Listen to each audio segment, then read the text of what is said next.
ನಮಸ್ಕಾರ ವಿದ್ಯಾರ್ಥಿಗಳೇ. Paper mill ಅಥವಾ ಸ್ಟೀಲ್ ಫ್ಯಾಕ್ಟರಿಗಳಲ್ಲಿ ಮೋಟಾರ್ಗಳು ಅತ್ಯಂತ ನಿಖರವಾದ ವೇಗದಲ್ಲಿ ಅಥವಾ ಪ್ರಿಸೈಸ್ ಸ್ಪೀಡ್ನಲ್ಲಿ ಓಡಬೇಕು. ಸ್ವಲ್ಪ ವ್ಯತ್ಯಾಸವಾದರೂ ಪ್ರೊಡಕ್ಷನ್ ಹಾಳಾಗುತ್ತದೆ. ಇದಕ್ಕಾಗಿ ನಾವು ಸಾಮಾನ್ಯ ಸ್ಟಾರ್ಟರ್ ಬಳಸಲ್ಲ, ಬದಲಿಗೆ ಅಡ್ವಾನ್ಸ್ಡ್ ಆದ ಥೈರಿಸ್ಟರ್ ಕಂಟ್ರೋಲ್ಡ್ ಡ್ರೈವ್ ಬಳಸುತ್ತೇವೆ. ಬನ್ನಿ, ಇದು ಹೇಗೆ ಕೆಲಸ ಮಾಡುತ್ತದೆ ಎಂದು ಕಲಿಯೋಣ. ಈ ಡ್ರೈವ್ನ ಕೆಲಸ ಸರಳ.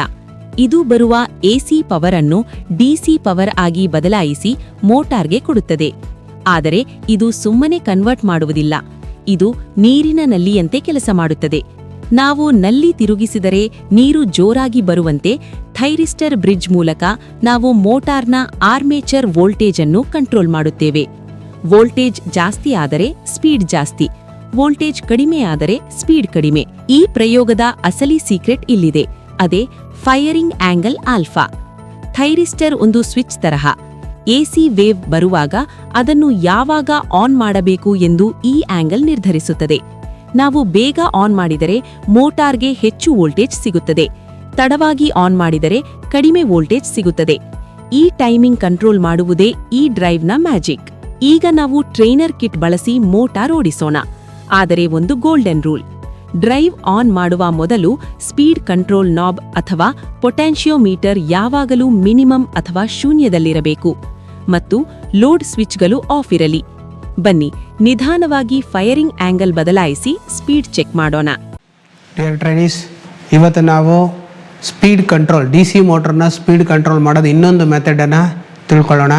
ಸೊ ನಾವೆಲ್ಲ ಹಳೆಯದು ಡಿ.ಸಿ ಶಂಟು, ಕಾಂಪೌಂಡು, ಸೀರೀಸ್ ಮೋಟರ್ನ ಯಾವ ರೀತಿ ಮಾಡಿದ್ವಿ? ಬೈ ರಿಯೋಸ್ಟಾಟಿಕ್ ಮೆಥಡಲ್ಲಿ ಮಾಡಿದ್ವಿ. ಇಲ್ಲಿ ನಾವು ಬೈ ಯೂಸಿಂಗ್ ಎಲೆಕ್ಟ್ರಾನಿಕ್ ಕಾಂಪೋನೆಂಟ್ಸನ್ನು ಯೂಸ್ ಮಾಡಿ, ಅಂದರೆ ಥೈರಿಸ್ಟರ್ ಫ್ಯಾಮಿಲಿ ಅಂದರೆ SCR, UJT, FET, ಮಾಸ್ಫ್ಯಾಟ್ಸ್ಗಳನ್ನು ಯೂಸ್ ಮಾಡಿ ನಾವು ಸ್ಪೀಡನ್ನು ಕಂಟ್ರೋಲ್ ಮಾಡೋದು ಯಾವ ರೀತಿ ಅಂತಕ್ಕಂಥದ್ದನ್ನು ನಾವು ಈ ಒಂದು ಎಕ್ಸ್ಪೆರಿಮೆಂಟಲ್ಲಿ ತಿಳ್ಕೊಳ್ಳೋಣ. ಗಮನಿಸಿ, ಇಲ್ಲಿ ನಾವು ಬಳಸುತ್ತಿರುವ SCR ಮತ್ತು IGBTಗಳು ಕೇವಲ ಸ್ವಿಚ್ಗಳಲ್ಲ. ಇವು ಎಸಿ ಸಪ್ಲೈನ ವೇವ್ ಫಾರ್ಮ್ ಅನ್ನು ಕಟ್ ಮಾಡಿ ನಮಗೆ ಬೇಕಾದಷ್ಟು ವೋಲ್ಟೇಜನ್ನು ಮಾತ್ರ ಮೋಟಾರ್ಗೆ ಕಳುಹಿಸುತ್ತವೆ. ಇದನ್ನೇ ನಾವು ಫೈರಿಂಗ್ ಆಂಗಲ್ ಕಂಟ್ರೋಲ್ ಎಂದು ಕರೆಯುತ್ತೇವೆ. ಸೊ ಈ ಒಂದು SCR, ಡಯಾಕೋ, ಟ್ರಯಾಕೋ ಇವನ್ನೆಲ್ಲ ಯೂಸ್ ಮಾಡಿ ನಾವು ಮಾಡಿರ್ತಕ್ಕಂಥ ಒಂದು ಸರ್ಕ್ಯೂಟ್ ಬೋರ್ಡನ್ನು ನಮ್ಮ ಈ ಕಂಟ್ರೋಲ್ ಪ್ಯಾನಲ್ ಒಳಗಡೆ ಹಾಕಿದ್ದಾರೆ ಅವರು. ಸೊ ಈ ಒಂದು ಕಂಟ್ರೋಲ್ ಸರ್ಕ್ಯೂಟನ್ನು ಯೂಸ್ ಮಾಡಿಕೊಂಡು ನಾವೇನು ಮಾಡ್ತೀವಿ, ಈ DC shunt motor feedback with taco generator, ಅಂದರೆ ಇಲ್ಲಿ ಸ್ಪೀಡನ್ನು ಇದ್ರ ರೊಟೇಷನ್ ಆದರೆ ಇಲ್ಲಿ ಒಂದು ವೋಲ್ಟೇಜು ಜನ್ರೇಟ್ ಆಗುತ್ತೆ.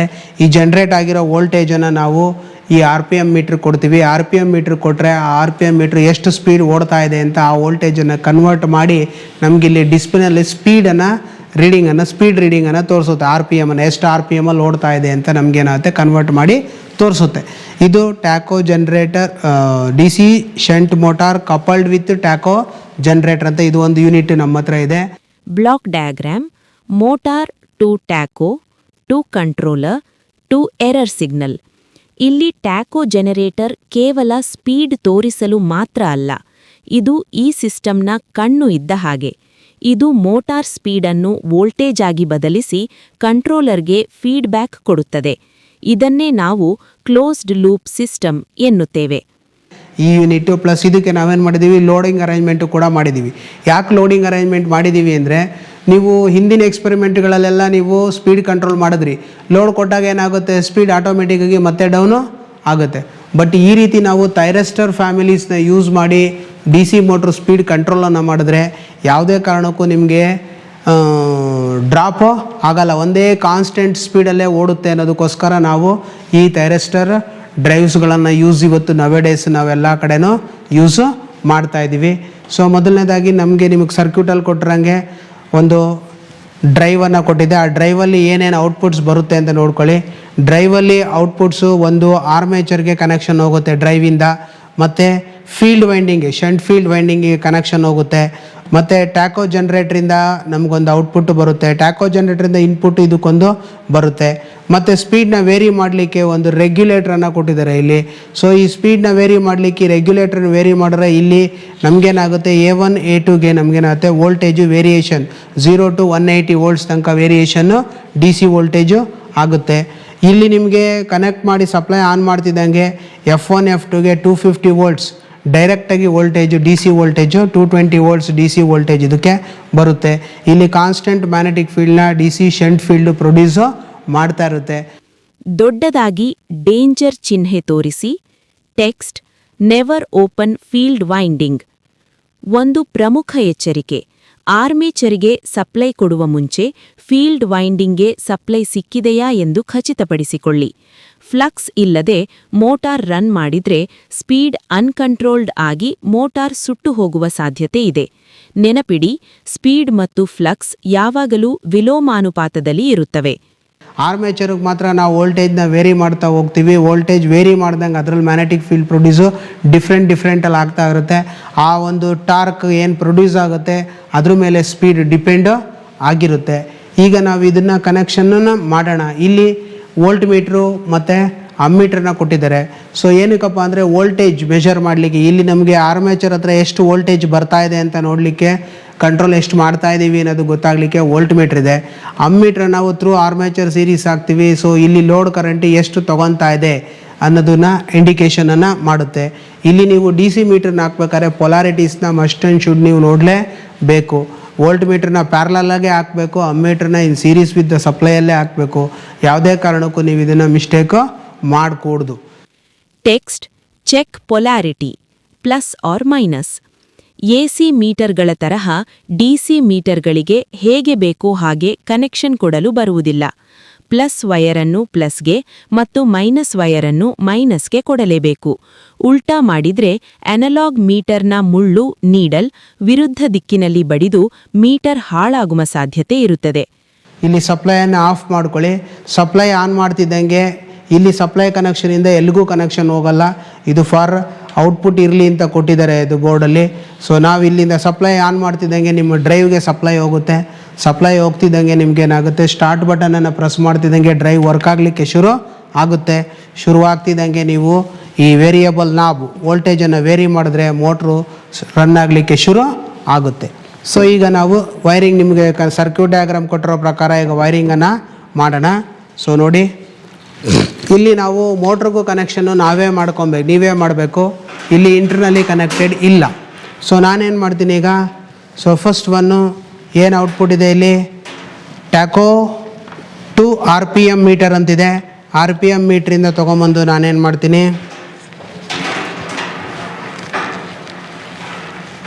RPM ಮೀಟರಿಂದ ತೊಗೊಂಬಂದು ಸೊ ಇಲ್ಲಿ RPM ಮೀಟ್ರಿಗೆ ಕೊಡ್ತೀನಿ ನೋಡಿ. ಮತ್ತು ಬ್ಲ್ಯಾಕ್ RPM ಮೀಟ್ರದ್ದು ಬಂದಿದ್ದು RPM ಮೀಟ್ರಿಗೆ ಬರುತ್ತೆ. ನೆಕ್ಸ್ಟು ಆಲ್ರೆಡಿ ಟ್ಯಾಕೋ ಜನ್ರೇಟರ್ಗೆ ಕಪಲ್ ಮಾಡಿದ್ದಾರೆ, ಅವರೇ ವೈರನ್ನು ಕಪಲ್ಲು ಮಾಡಿದ್ದಾರೆ. ಸೊ ಹಾಗಾಗಿ ನಾವು ಅದನ್ನು ಹಂಗೆ ಬಿಟ್ಕೊಂಡಿದ್ದೀವಿ.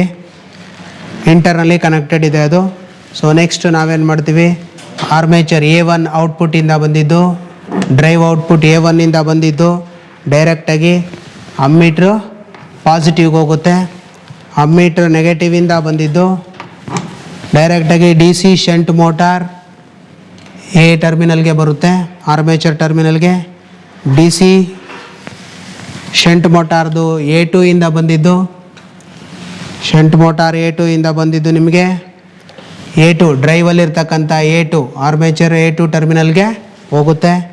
ನೆಕ್ಸ್ಟು ಇಲ್ಲಿ F1 ಟರ್ಮಿನಲಿಂದ ಬಂದಿದ್ದು ಫೀಲ್ಡ್ ವೈಂಡಿಂಗ್ ಹೋಗೋದು, F1 ಟರ್ಮಿನಲಿಂದ ಬಂದಿದ್ದು ಇಲ್ಲಿ ಶಂಟ್ ಫೀಲ್ಡ್ ವೈಂಡಿಂಗ್ Fಗೆ ಬರುತ್ತೆ. ನೆಕ್ಸ್ಟು F2 ಇಂದ ಬಂದಿದ್ದು ಡ್ರೈವಿಂದ ಬಂದಿದ್ದು F2 ಇಂದ ಬಂದಿದ್ದು ನಿಮಗೆ ಶಂಟ್ ಫೀಲ್ಡ್ ವೈಂಡಿಂಗ್ F2ಗೆ ಬರುತ್ತೆ. Next volt meter connection. So ಅಲ್ಲಿಗೆ ಡ್ರೈವಿಂದ ನಾವೆಲ್ಲ ಕನೆಕ್ಷನ್ಸನ್ನು ಕೊಟ್ಟಿದ್ದು ಆಯಿತು. ನೆಕ್ಸ್ಟ್ ನಾವು ವೋಲ್ಟ್ ಮೀಟ್ರ್ ಪ್ಲಸ್ಸಿಂದ ಬಂದಿದ್ದು A1 ಡ್ರೈವ್ ಔಟ್ಪುಟ್ A1ಗೆ ಕೊಡಬೇಕು. ಡ್ರೈವ್ ಔಟ್ಪುಟ್ A1ಗೆ ಕೊಟ್ಟಿದ್ದೀನಿ ನೋಡಿ. ನೆಕ್ಸ್ಟು ಮೈನಸ್ಸಿಂದ ಬಂದಿದ್ದು ವೋಲ್ಟ್ ಮೀಟ್ರು ಮೈನಸ್ಸಿಂದ ಬಂದಿದ್ದು ಡ್ರೈವ್ A2ಗೆ ಕೊಡಬೇಕು ನೋಡಿ. ಡ್ರೈವ್ A2ಗೆ ಕೊಟ್ಟಿದ್ದೀನಿ. ಸೊ ಸರ್ಕ್ಯೂಟ್ ಪೂರ್ತಿ ಕಂಪ್ಲೀಟು ಆಯ್ತು. ಈಗ ಕನೆಕ್ಷನ್ ಮಾಡಿದ್ದು. ಸೊ MCBನ ಎತ್ತಿದ ತಕ್ಷಣ ಡ್ರೈವ್ಗೆ ಸಪ್ಲೈ ವೋಲ್ಟೇಜ್ ಹೋಗಿದೆ ಅಂತ ಇಲ್ಲಿ ಇಂಡಿಕೇಷನ್ ಬರ್ತಾ ಇದೆ. ಡ್ರೈವ್ಗೆ ಸಪ್ಲೈ ವೋಲ್ಟೇಜ್ ಹೋಗಿದೆ. ಸೊ ಈಗ ನೀವೇನು ಮಾಡಬೇಕು, ಸ್ಟಾರ್ಟನ್ನು ಬಟನನ್ನು ಪ್ರೆಸ್ ಮಾಡಬೇಕು. ಸ್ಟಾರ್ಟ್ ಮಾಡಿದ ತಕ್ಷಣ ಕ್ಲಿಕ್ ಅಂತಕ್ಕಂಥ ಒಂದು ಸೌಂಡ್ ಬರುತ್ತೆ ಒಳಗಡೆಯಿಂದ. ಸೊ ಸ್ಟಾರ್ಟ್ ಆಯಿತು. ಈಗ ನೀವೇನು ಮಾಡಬೇಕು, ರೆಗ್ಯುಲೇಟ್ರನ್ನ ರೊಟೇಟ್ ಮಾಡಬೇಕು. ರೆಗ್ಯುಲೇಟರ್ ನೋಡಿ ರೊಟೇಟ್ ಮಾಡಿದ್ರೆ ಈಗ ನಾನು 12.8 ವೋಲ್ಟ್ಸ್ ಕೊಟ್ಟೆ ನೋಡಿ ಮೋಟ್ರ್ ತಿರುಗ್ತಾ ಇದೆ, ಕಾಣಿಸ್ತಾ ಇದೆಯಾ? 12.8 12.7 ವೋಲ್ಟ್ಸ್ ಕೊಟ್ಟೆ. ಸೊ ನಿಮಗೆ ಇಲ್ಲೇನಾಯಿತು, ಆರ್ಮೇಚರು ಮೋಟ್ರ್ ರೊಟೇಟ್ ಆಗಲಿಕ್ಕೆ ಶುರು ಆಯಿತು. ಟ್ಯಾಕೋ ಜನ್ರೇಟ್ರಿಂದ ಜನ್ರೇಟ್ ಆಗಿದ್ದು ನಿಮಗಿಲ್ಲಿ ಡಿಸ್ಪ್ಲೇ ಬರ್ತಾ ಇದೆ 71.57 RPM ಅಲ್ಲಿ ತಿರುಗ್ತಾ ಇದೆ. ಈಗ ಅದು ಎಷ್ಟು RPM ಅಲ್ಲಿ ತಿರುಗ್ತಾ ಇದೆ? 71.75 RPM ಅಲ್ಲಿ ತಿರುಗ್ತಾ ಇದೆ. ಸೊ ವೇರಿ ಮಾಡಿದ್ರೆ ಕರೆಂಟ್ ರೇಟಿಂಗ್ ಎಷ್ಟು ತೊಗೊತಾ ಇದೆ? 0.2 ಆ್ಯಂಪ್ಸ್ ತೊಗೊತಾ ಇದೆ. ಸೊ ರೈಸ್ ಮಾಡಿ ನೋಡಿ, ಒಂದು 50 ವೋಲ್ಟ್ಸ್ ಕೊಡ್ತೀನಿ ನೋಡಿ. ಈಗ ಎಷ್ಟು ವೋಲ್ಟ್ಸ್ ಕೊಟ್ಟೆ? 60 ವೋಲ್ಟ್ಸೇ ಕೊಡ್ತೀನಿ ನೋಡಿ. ಸೊ ಈಗ 60 ವೋಲ್ಟ್ಸನ್ನು ಕೊಟ್ಟಿದ್ದೀನಿ. ಸೊ 60 ವೋಲ್ಟ್ಸ್ ಕೊಟ್ಟರೆ ಎಷ್ಟು? 383.8 RPM ತಿರುಗ್ತು. ಕರೆಂಟ್ ರೇಟಿಂಗ್ ಎಷ್ಟು ತೊಗೊತಾ ಇದೆ? 0.25 ಆ್ಯಂಪ್ಸ್ ಕರೆಂಟ್ ರೇಟಿಂಗನ್ನು ತೊಗೊತಾ ಇದೆ. ಸೊ ಈಗ ನೆಕ್ಸ್ಟ್ ಮತ್ತೆ ರೈಸ್ ಮಾಡಿ ರೀಡಿಂಗನ್ನು ಎಂಟ್ರಿ ಮಾಡ್ಕೊಳ್ಳಿ. ಸೊ ನೋಡಿ ರೈಸ್ ಮಾಡಿದೆ, ಈಗ 100 ವೋಲ್ಟ್ಸ್ ಕೊಡ್ತೀನಿ. ಈಗ 100 ವೋಲ್ಟ್ಸ್ ಕೊಟ್ಟೆ ಸಪ್ಲೈ ವೋಲ್ಟೇಜ್. ಈಗ DC ವೋಲ್ಟೇಜು ಡ್ರೈವಿಂದ DC ವೋಲ್ಟೇಜ್ ಇಲ್ಲಿ ಆರ್ಮೇಚರ್ಗೆ 100 ವೋಲ್ಟ್ಸ್ ಕೊಟ್ಟಿದ್ದೀನಿ. ಸೊ ಎಷ್ಟು ಬರ್ತಾ ಇದೆ? 0.27 ಆ್ಯಂಪ್ಸ್ ತೊಗೊತಾ ಇದೆ. 651 RPM ತೊಗೊತಾ ಇದೆ. ಸೊ ಈಗ ನಿಮಗೆ ಮೋಟ್ರ್ ಓಡ್ತಾ ಇದೆ. ಸಪೋಸ್ ನೀವು ಲೋಡ್ ಕೊಟ್ಟರೆ ನೋಡಿ, ಸುಮ್ಮನೆ ಇದನ್ನು ಎತ್ತಿಡ್ಕೊತೀನಿ ವೀಲ್ನ, ಲೋಡ್ ಕೊಟ್ಟರು ಕೂಡ ನಿಮಗೆ ಕರೆಂಟ್ ರೇಟಿಂಗ್ ಜಾಸ್ತಿ ಆಗ್ತಾ ಇದೆ. ಕರೆಂಟ್ ರೇಟಿಂಗ್ ಏನಾಗ್ತಾ ಇದೆ? ಜಾಸ್ತಿ ಆಗ್ತಾ ಇದೆ. 0.5 ಆ್ಯಂಪ್ಸ್ ತೊಗೊತಿದ್ದು 0.77 ಆ್ಯಂಪ್ಸ್ ತೊಗೊಂತು. ವೋಲ್ಟೇಜ್ ಅಷ್ಟೇ ಇದೆ, ಸ್ಪೀಡು ಅಷ್ಟೇ ಇದೆ ನೋಡಿ. ಸ್ಪೀಡು ಯಾವುದೇ ಕಾರಣಕ್ಕೂ ಕಮ್ಮಿ ಆಗಲ್ಲ. ಇದೇ ಉದ್ದೇಶಕ್ಕೋಸ್ಕರನೇ ನಾವು ಡ್ರೈವ್ಸ್ಗಳನ್ನು ಯೂಸ್ ಮಾಡೋದು. ಲೋಡ್ ಕೊಟ್ಟರು ಕೂಡ ನಮಗೆ ಏನಾಗುತ್ತೆ, ಸ್ಪೀಡನ್ನು ಮೇಂಟೈನು ಮಾಡುತ್ತೆ, ವೋಲ್ಟೇಜು ಡ್ರಾಪ್ ಆಗಲಿಕ್ಕೆ ಬಿಡಲ್ಲ. ಕಾಣಿಸ್ತಾ ಇದೆಯಾ? ಸೊ 1 ಆ್ಯಂಪ್ಸ್ ಲೋಡ್ ಕೊಟ್ಟೆ ನೋಡಿ, ಆದರೂ ಕೂಡ ಸ್ಪೀಡ್ ಅಷ್ಟೇ ಇದೆ, ವೋಲ್ಟೇಜು ಕೂಡ ಅಷ್ಟೇ ಇದೆ. ಸೊ ಬಿಟ್ಟಿದ ತಕ್ಷಣ ನೋಡಿ ಎಷ್ಟು ಬಂತು? 0.27. ಗೊತ್ತಾಗ್ತಾ ಇದೆ ಇದು? ಸೊ ಇದಕ್ಕೋಸ್ಕರನೇ ನಾವು ಥೈರಿಸ್ಟರ್ ಡ್ರೈವ್ಸ್ ಅಥವಾ DC ಡ್ರೈವ್ಸ್ಗಳನ್ನು ನಾವು ಮೋಟ್ರ್ಗಳಿಗೆ ಯೂಸ್ ಮಾಡೋ ಉದ್ದೇಶನೇ ಇದು. ಸೊ ಈಗ ಫುಲ್ ಸ್ಪೀಡ್ ಕೊಡ್ತೀನಿ ನೋಡಿ, ಫುಲ್ ಸ್ಪೀಡ್ ನಮ್ಗೆ 190 ವೋಲ್ಟ್ಸ್ DC ಔಟ್ಪುಟ್ ವೋಲ್ಟೇಜ್ ಬರ್ತಾ ಇದೆ. 0.31 ಆ್ಯಂಪ್ಸ್ ತೊಗೊತಿದೆ. 1234 RPM ತಿರುಗ್ತಾ ಇದೆ ನಮಗೆ ಮೋಟ್ರು. ಸೊ ಈಗಲೂ ನೋಡಿ, ನೀವು ಲೋಡ್ ಕೊಟ್ಟರೆ, ಸೊ ಲೋಡನ್ನು ಕೊಡ್ತಾ ಹೋದ್ರೆ ನೋಡಿ ಕರೆಂಟ್ ರೇಟಿಂಗ್ ರೈಸ್ ಆಗ್ತಾ ಇರುತ್ತೆ, ಆರ್ಮೇಚರ್ ಕರೆಂಟು. ಬಟ್ ಸ್ಪೀಡ್ ನಿಮಗೇನು ಡೌನು ಆಗಲ್ಲ. ಕಾಣಿಸ್ತಾ ಇದೆಯಾ? 1.3 ಆ್ಯಂಪ್ಸ್ 1.4 ಆ್ಯಂಪ್ಸ್ ವೋಲ್ಟೇಜು ಕೂಡ ಡೌನ್ ಆಗಲ್ಲ. 188 ವೋಲ್ಟ್ಸೇ ಇದೆ. ಕಾಣಿಸ್ತಾ ಇದೆಯಾ? 1.6 ಆ್ಯಂಪ್ಸ್ ಕೊಟ್ಟೆ. ಸೊ ಲೋಡ್ ಕೊಟ್ಟಂಗೆಲ್ಲ ಏನಾಗ್ತಾ ಇರುತ್ತೆ, ಲೋಡ್ ಕರೆಂಟ್ ಮಾತ್ರ, ಆರ್ಮೇಚರ್ ಕರೆಂಟ್ ಮಾತ್ರ ರೈಸ್ ಆಗ್ತಾ ಇರುತ್ತೆ. ಬಟ್ ಸ್ಪೀಡ್ ಯಾವುದೇ ಕಾರಣಕ್ಕೂ ಡೌನು ಆಗಲ್ಲ, ಕಾನ್ಸ್ಟೆಂಟ್ ಸ್ಪೀಡಲ್ಲೇ ರನ್ನು ಆಗುತ್ತೆ. ಅದಕ್ಕೋಸ್ಕರ ನಾವು ಈ DC ಥೈರಿಸ್ಟರ್ ಡ್ರೈವ್ಗಳನ್ನೇ ಯೂಸು ಮಾಡೋದು. ವೋಲ್ಟೇಜ್ ಡ್ರಾಪ್ ಆಗಲ್ಲ. ಒಂದು ಗ್ರಾಫ್ ತೋರಿಸಿ. ಲೋಡ್ ಜಾಸ್ತಿಯಾದರೂ ಸ್ಪೀಡ್ ಲೈನ್ ನೇರವಾಗಿರಲಿ, ಫ್ಲ್ಯಾಟ್ ಲೈನ್. ಇಲ್ಲಿ ನೋಡಿ ಮ್ಯಾಜಿಕ್. ಲೋಡ್ ಜಾಸ್ತಿಯಾದರೂ ಸ್ಪೀಡ್ ಯಾಕೆ ಕಡಿಮೆ ಆಗ್ತಿಲ್ಲ? ಯಾವಾಗ ಲೋಡ್ ಜಾಸ್ತಿ ಆಗುತ್ತೋ ಸ್ಪೀಡ್ ಕಡಿಮೆ ಆಗಲು ಪ್ರಯತ್ನಿಸುತ್ತದೆ. ಆಗ ಟ್ಯಾಕೋ ಜನರೇಟರ್ ಕಂಟ್ರೋಲರ್ಗೆ ಸಿಗ್ನಲ್ ಕೊಡುತ್ತದೆ. ತಕ್ಷಣ ಕಂಟ್ರೋಲರ್ ವೋಲ್ಟೇಜ್ ಅನ್ನು ಆಟೋಮ್ಯಾಟಿಕ್ ಆಗಿ ಜಾಸ್ತಿ ಮಾಡಿ ಸ್ಪೀಡನ್ನು ಸಮವಾಗಿ ಇಡುತ್ತದೆ. ಇದೇ IGBT ಡ್ರೈವ್ನ ತಾಕತ್ತು.